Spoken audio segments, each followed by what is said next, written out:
Olá! Seja muito bem-vindo a mais um episódio de Don't panic. Keep speaking Portuguese. Eu sou a Érica. E eu sou Hugo Araújo. This podcast is especially designed to help you improve your Portuguese skills through natural conversations about music, culture, Brazilian expressions and habits, stories, travel, and much more. So fasten your seatbelts and have fun.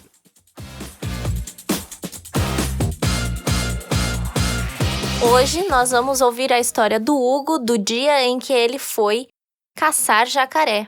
Você teria coragem de fazer isso? Caçar jacaré? Mas antes de Hugo começar a história dele, eu quero fazer uma pergunta para vocês. Vocês sabiam que aqui no Brasil nós temos um animal muito parecido com o golfinho que vive em água doce? É lindo! Você sabe qual é o nome desse animal? Fique até o final que você vai descobrir. Agora, o Hugo vai contar, então, a história do dia em que ele foi caçar jacaré. É legal que você fez essa pergunta. Você teria coragem de caçar jacaré? Eu jamais iria. Eu posso dizer a mesma coisa. Eu jamais iria também, mas eu fui. E eu vou contar como isso aconteceu. A minha ideia não era ir, eu estava morrendo de medo. Essa era a verdade, morrendo de medo. Mas a gente tinha ido viajar ao Amazonas com um grupo de amigos. E a gente estava nessa aventura.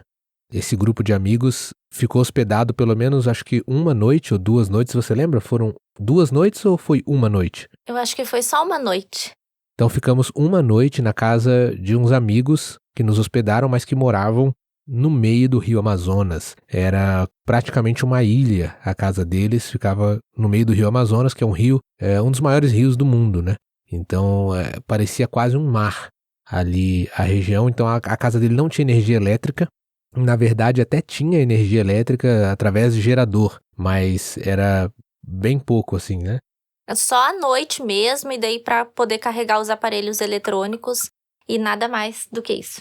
E eles cumprem bem, assim, o estereótipo. Aliás, isso é um assunto que já está programado aqui para um próximo episódio, falar sobre os estereótipos do brasileiro, né? O que as pessoas têm, a visão que as pessoas têm do brasileiro, né? As pessoas de outros países imaginam que... Bom, vou deixar isso pro próximo episódio, mas o fato é que ele cumpre um desses estereótipos, né? Ele até era mais ou menos parecido com o que pensam que é o Brasil todo, mas no caso dele era verdade. Ele mora bem isolado, no meio da floresta praticamente, e vive da caça, a família dele. Foi uma experiência bem legal, a gente experimentou algumas carnes assim diferentes. Bom, pelo menos pra mim foi diferente. As duas que a gente experimentou, que foi a de jacaré e a de paca, que eu nunca tinha comido nenhum dos dois. Muito bem, isso mesmo. A paca, pra quem não sabe, é como se fosse um rato gigante. Gigante é exagero, mas é um rato grande, é da família ali, né? É um animal que a carne é parecida com carne de porco, o gosto, né? Tem um gosto um pouco forte, mas é bem gostoso. E ainda mais quando você consegue usufruir do trabalho das suas próprias mãos, por assim dizer, né? Ou seja, caçar e depois comer a carne que você caçou. Mas enfim, voltando ao jacaré, eu vou contar como chegou nesse ponto de eu ir caçar jacaré. E por que eu digo que eu não estava nem um pouco com coragem para ir. Mas ficamos hospedados na casa dessa família de amigos e estávamos nós e mais alguns casais hospedados lá e todos queriam tirar foto com o jacaré. A verdade era que depois até faríamos passeios onde nos dariam essa oportunidade, mas pagando, né? E como a gente estava ali na casa desse amigo e a gente sabia que ele caçava jacaré, a gente queria participar dessa experiência, né? Mais ou menos queria, né? Porque todos estavam com medo, alguns queriam, outros não queriam, os que queriam não podiam. É que as esposas não eram nada a favor de deixar os maridos irem. Exatamente, algumas esposas tinham medo, por um lado, que seus maridos fossem e não voltassem, né? Porque eram muito corajosos e elas tinham medo que eles fizessem alguma loucura no meio dessa aventura de caça. Outras eu acho que tinham medo justamente porque seus maridos eram muito medrosos. E aí seria ainda mais perigoso, né? O fato é que o nosso amigo que estava nos hospedando nessa noite, ele ia caçar justamente. A gente já tinha comido naquele dia carne de jacaré.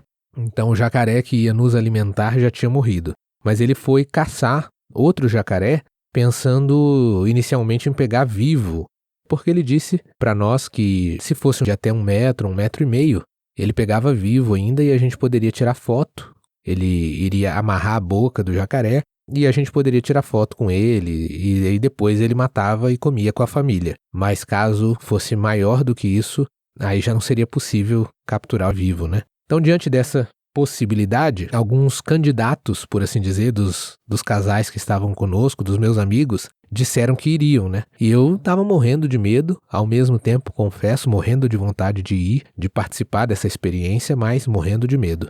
E aí, quando fomos dormir na rede, diga-se de passagem, assunto também para comentar em outro episódio, o que é dormir na rede e como é essa experiência, já estava tudo certo que esse meu amigo iria ir junto com o homem que estava nos hospedando. Ele geralmente acordava próximo das 2 da manhã, bem de madrugada, quando está bem escuro, para que pudesse ir caçar jacaré e ter uma boa caça, né? Eles vão de canoa, dicas de passagem, uma canoinha bem pequena.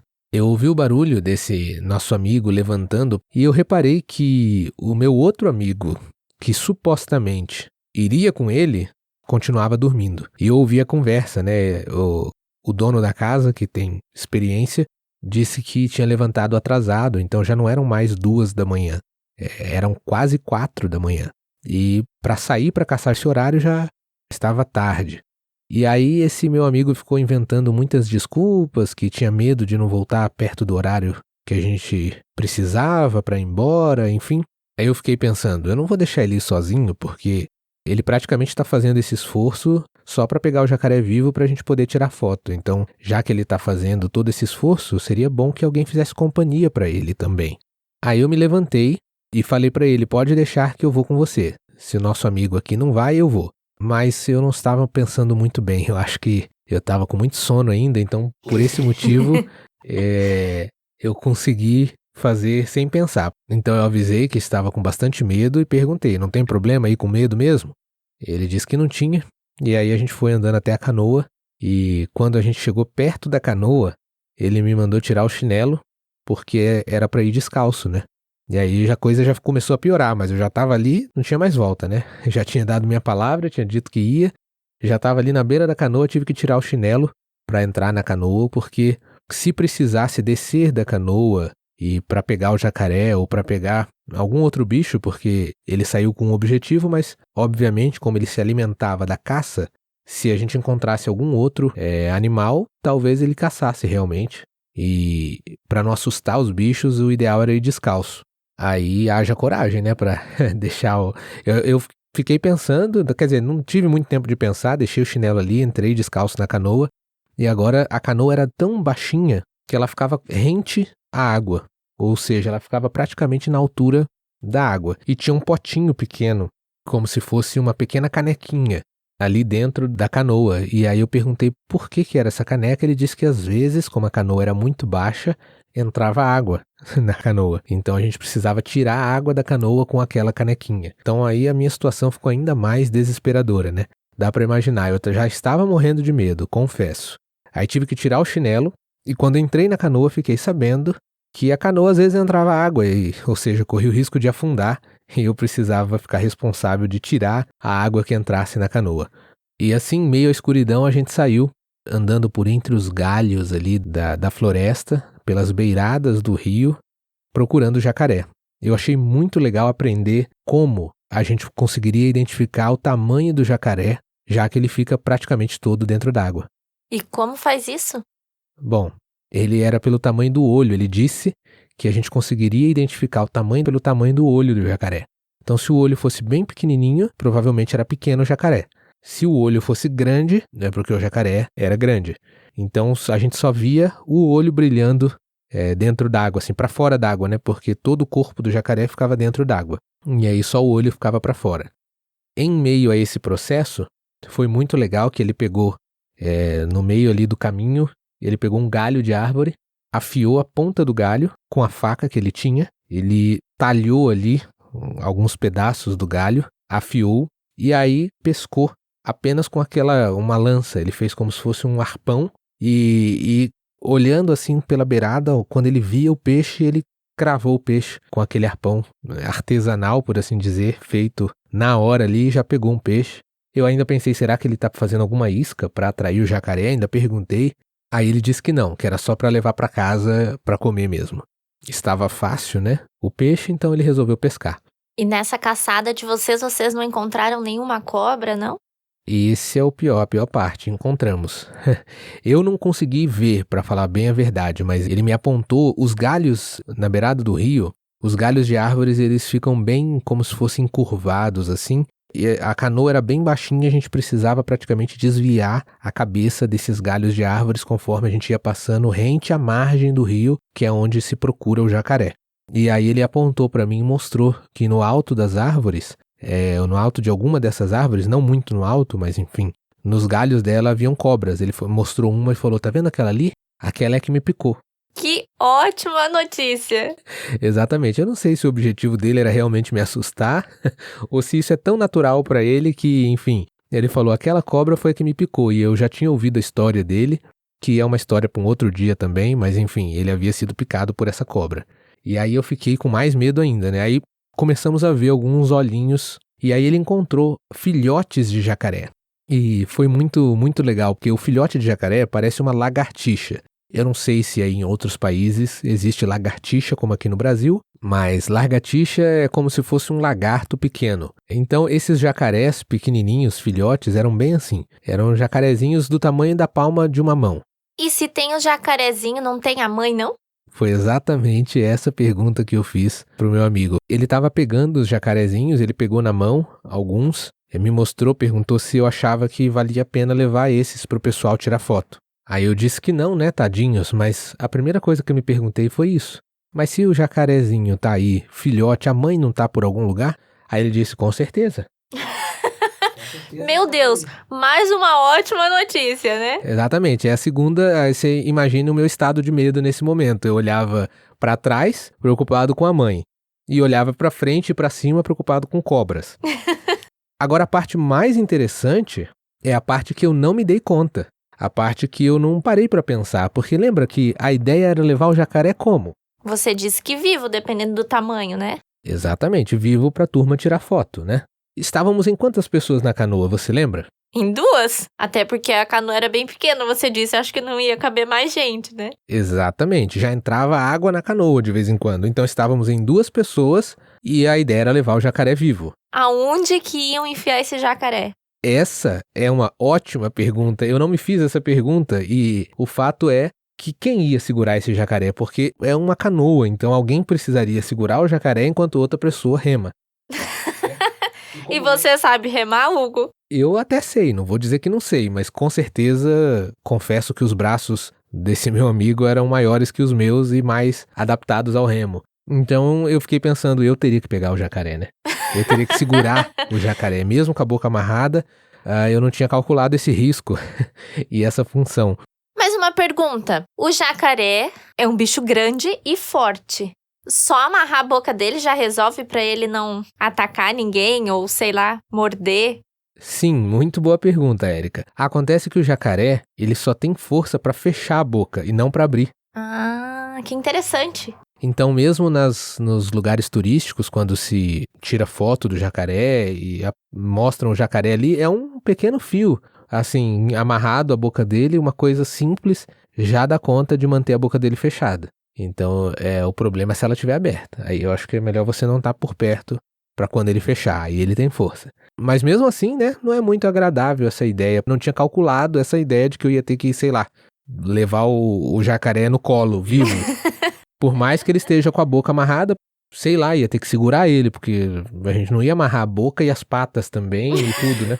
Então eu ia ter que segurar. Eu nem sei se eu ia conseguir segurar, mas enfim.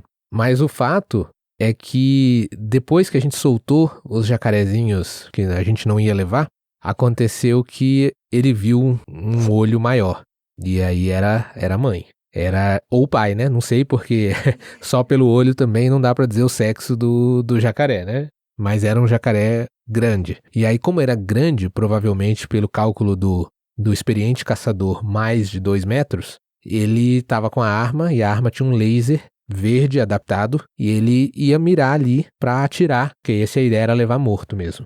Então ele se levantou na canoa, meio agachadinho, pegou a arma, apontou na direção do jacaré e aí quando ele foi acender o laser para poder ter certeza da mira, porque tinha que ser um tiro certeiro na cabeça, entre os olhos. Mas quando ele foi acender o laser, acendeu bem no olho do jacaré e aí o jacaré afundou na água novamente. Então, pro meu alívio, a gente não conseguiu pegar e voltar. Foi uma caça mal sucedida, entre aspas, porque a gente saiu meio tarde, mas foi um alívio. Não, mas nesse caso até ia ser bom pra você, né? Não, ia ser menos pior, porque daí o jacaré já ia estar morto, então ia ser mais tranquilo. Sim, é verdade. Ia ser mais tranquilo, embora era um grande jacaré e eu não estava muito afim de afundar na canoa, né? Eu não sei se a canoa ia aguentar 2 pessoas e mais o jacaré. Então, eu fiquei, por um lado, aliviado de não ter que levar um jacaré nem vivo, nem morto. Por outro lado, realmente seria interessante, porque pelo menos a gente ia levar ele morto e ia ser mais carne ali para sustentar aquela família, né? Não ia ter sido totalmente em vão a caça, né? Mas para mim não foi nada em vão, porque foi uma experiência terrivelmente horripilante. Eu achei que você ia dizer que gostou da experiência. Eu gostei, foi ótimo. Mas não vou dizer que não passei por um bom friozinho na barriga, né? Por muito medo, mas foi ótimo. Foi uma experiência incrível. Eu gosto muito de contar essa história porque valeu a pena ter acordado de madrugada, valeu a pena ter ido. E embora eu não calculei realmente todos esses riscos aí. Mostra que quando você não pensa 2 vezes, é mais fácil você demonstrar coragem, porque se eu fosse ficar pensando nos fatos ali, ir descalço, quem vai levar o jacaré, quem vai segurar ele, eu com certeza não teria ido, mas como eu fui mais na surpresa assim, e peguei, levantei, decidi e fui, deu tudo certo, pelo menos eu voltei com aquele peixinho, né, que tava ali muito fácil de ser caçado, e nosso amigo conseguiu pegar, e também com a memória cheia de experiências e de lembranças de uma aventura de caça na Amazônia. E infelizmente não conseguimos voltar com o jacaré, nem morto, nem vivo, ainda bem que não conseguimos voltar com ele vivo, mas o fato é que a gente voltou são e salvo, e nessa volta, enquanto a gente remava, o sol estava clareando e esse amigo meu explicou que a dificuldade de pegar o jacaré naquele momento foi exatamente por isso, o dia já estava clareando, porque lá no norte do país, norte do nosso país no caso, né, no norte do Brasil, o sol, você sabe que ele nasce bem cedo, né? Nasce bem cedo, se põe bem cedo, né? Exatamente, então 5 da manhã o sol já tá brilhando bem forte geralmente. Como a gente saiu, 4 já estava assim o dia um pouco clareando, então esses animais de hábitos noturnos já fica mais difícil você surpreender eles numa caçada. Então por isso que não deu muito certo conseguir de fato caçar o jacaré. Mas na volta, enquanto ele remava e eu só assistia... Tava dando apoio moral, né? Tava dando apoio moral e assistindo a tudo. A gente viu outro animal muito bonito e muito interessante. Vimos assim a uma certa distância, relativamente próxima, que é o golfinho brasileiro de águas doces. Que você sabe qual é o nome? É o boto cor-de-rosa. Exatamente. E um outro dia a gente pode gravar um episódio só contando histórias sobre o boto cor-de-rosa, porque tem história também, né? Tem muitas lendas a respeito do boto cor-de-rosa.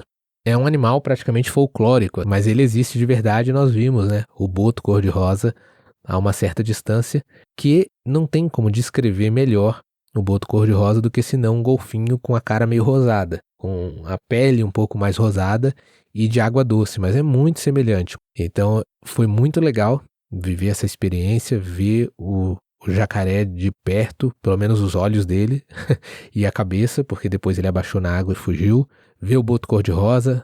Foi muito bom também não ter visto a cobra, embora ele tentou me mostrar, porque eu já estava com medo sem ver, imagina se eu tivesse visto.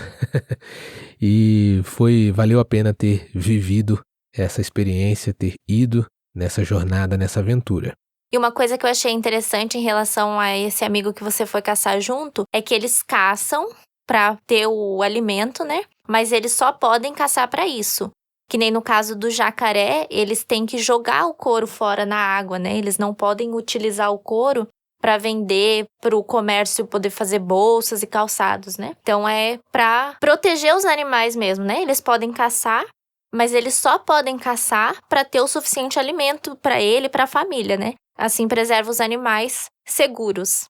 Isso mesmo, eu lembrei de outro fator interessante sobre a família que mora isolado, assim, né? Enquanto eu, já de mais idade, não vou dizer velho, mas jovem há mais tempo, estava com medo ali de caçar, porque era algo muito estranho e diferente da minha realidade, dos meus hábitos.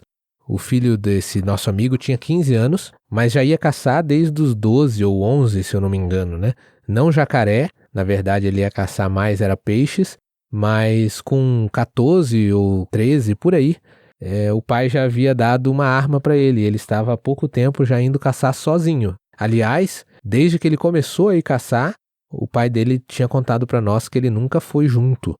Ele sempre foi sozinho, só que inicialmente ele caçava peixes e agora ele tinha ganhado uma arma para poder também caçar jacaré. Então não era segredo nenhum para ele, assim, não era mistério, não tinha medo de ir sozinho, mesmo com 15 anos já ia caçar jacaré.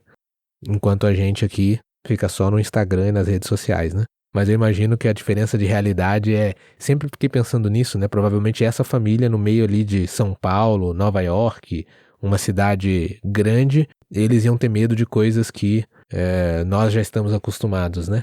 Porque tudo é questão de costume. Então foi uma experiência que, além de me fazer passar muito medo, me fez pensar bastante em hábitos e contato com a natureza, né? E poder aproveitar melhor o tempo que a gente tem e em contato com a natureza, se desconectar um pouquinho do dia a dia e da tecnologia. Fez muito bem para mim, apesar de todo o medo. Legal essa sua história, eu gostei. Embora eu já soubesse, já conhecia a história, né? É legal escutar ela de novo. Vamos voltar um dia, Érica? Vamos caçar jacaré comigo? Nem a pau. Mas, por que não? Porque você sabe que eu sou extremamente medrosa, né? Sabe o escândalo que eu sou capaz de fazer. Mas aí é que tá o ponto. Vence o medo, assim como eu. É só não pensar. Não pensa 2 vezes que você consegue vencer o medo. Não, eu posso pensar meia vez que me dá medo. Então não pensa. É a solução. Assim como eu. Espero que vocês tenham gostado de ouvir essa história, entendido um pouco dessa aventura. E aguarde os próximos episódios, porque temos mais histórias e muito mais aventuras para contar. Então você que está aprendendo português, se você não entendeu 100% do que eu disse aqui, if you're learning Portuguese and you didn't understand 100% of what I was speaking and telling here, remember, don't panic. Keep speaking Portuguese. Não se esqueça, então, simplesmente não desista, não entre em pânico, continue falando e ouvindo português. Até o próximo episódio. Um grande abraço. Até a próxima.